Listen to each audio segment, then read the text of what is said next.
Olá, sejam todos bem-vindos ao meu canal, eu sou Jovete Baca e hoje trago-vos aqui uma reflexão sobre a escravatura e como alguns pensadores puderam expressar as suas opiniões sobre a escravatura ao longo dos tempos. Nós podemos aqui pensar como era vista a escravatura no século IV antes de Cristo ou no século V depois de Cristo até no século XVII depois de Cristo.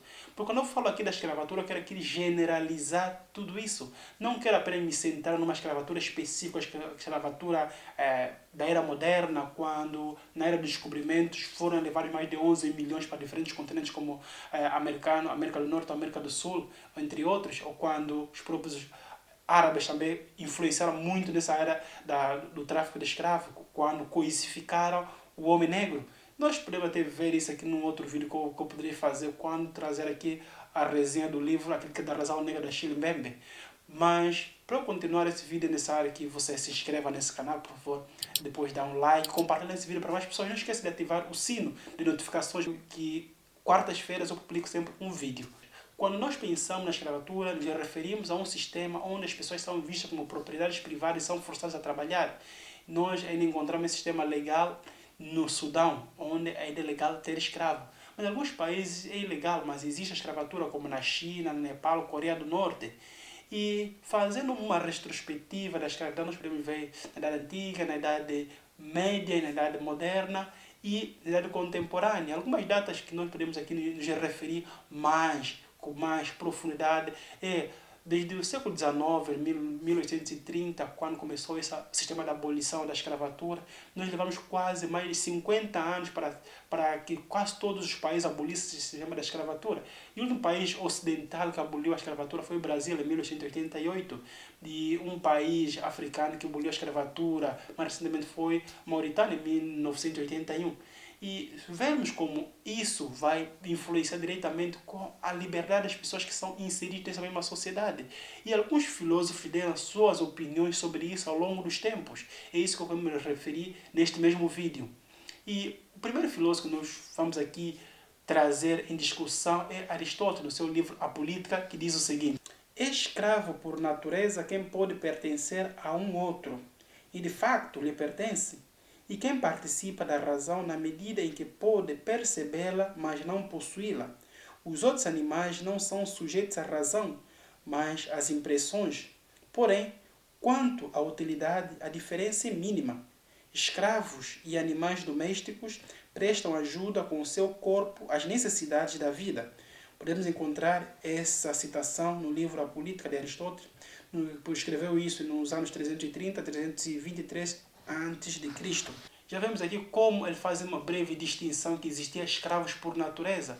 E isso vai ser bastante combatido na era dos iluministas, quando proclamam os direitos humanos, que todo homem nasce livre. Isso podemos encontrar em Rousseau, no seu contrato social. Podemos também encontrar na Declaração da Independência dos Estados Unidos, mas que quando nós falamos de homens livres, nós sabemos muito bem a quem se referia. Não se referia a todo mundo, mas aqueles homens que tinham propriedades sobre os outros eram considerados totalmente livres. E quando vamos para a Revolução Francesa também proclama novamente a liberdade e a liberdade do nascimento do homem. Mas infelizmente nós vimos que se em 1789 foi proclamada essa Revolução Francesa, só apenas quase em 1888 onde o último país, o Brasil, definitivamente reconheceu sobre a liberdade de todos os homens.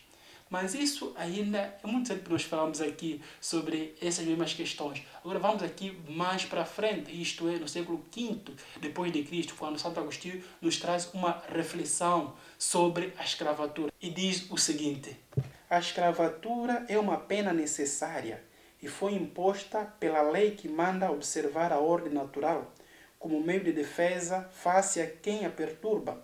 Pois se nada tivesse sido feito contra a lei, a escravatura não teria nada a punir. Isso nós podemos encontrar na Cidade de Deus, de Santo Agostinho, escreveu isso em 426. Aqui nós vamos ver como a escravatura foi usada também como uma pena de punição em diferentes campos. E a igreja não estava isenta disso. E naquela época também a escravatura circulava dentro daquele meio na Idade Média. Mas contudo não era assim tão intensificada, porque algumas vezes os escravos tinham alguns direitos, mas a era moderna mudou totalmente essa mesma concepção. nós podemos até encontrar depois, quando eu falar sobre a coisificação do homem negro, quando a Achille Mbembe fala sobre isso no seu livro A Crítica da Razão Negra. E um dos pensadores liberais que as pessoas aqui mais citam é o John Locke. John Locke tem várias posições contraditórias à sua própria liberdade, desde a conquista do território nas Américas até a escravatura. Mas aqui vou me referir principalmente sobre a escravatura, quando ele afirma o seguinte: há outra categoria de servidores a que damos o nome particular de escravos, que, sendo cativos, aprisionados numa guerra justa, estão pelo direito natural sujeitos à dominação absoluta e ao poder absoluto dos seus senhores. Estes homens tiveram as suas vidas capturadas e com elas as suas liberdades, perderam os seus bens e estão no estado de escravidão, privados de qualquer propriedade, e não podem, nesse estado, ser considerados parte da sociedade civil, cujo principal fim é a preservação da propriedade. Isso encontramos no seu livro Segundo Tratado sobre o Governo Civil, de 1690, de John Locke. Como nós podemos ver aqui, esses mesmos pensadores começaram a ver ainda o homem sendo como propriedade de alguém, e que isso vai sendo bastante difundido ao longo dos tempos, até que o próprio ser humano vai conseguir se libertar. Nem à toa que existiu essas mesmas lutas, né, em alguns centros de escravatura. E essa forma de vermos os seres humanos como objetos a serem explorados torna-se mais ínfima a nossa própria capacidade de percebermos o outro como um fim, não como um meio a ser utilizados.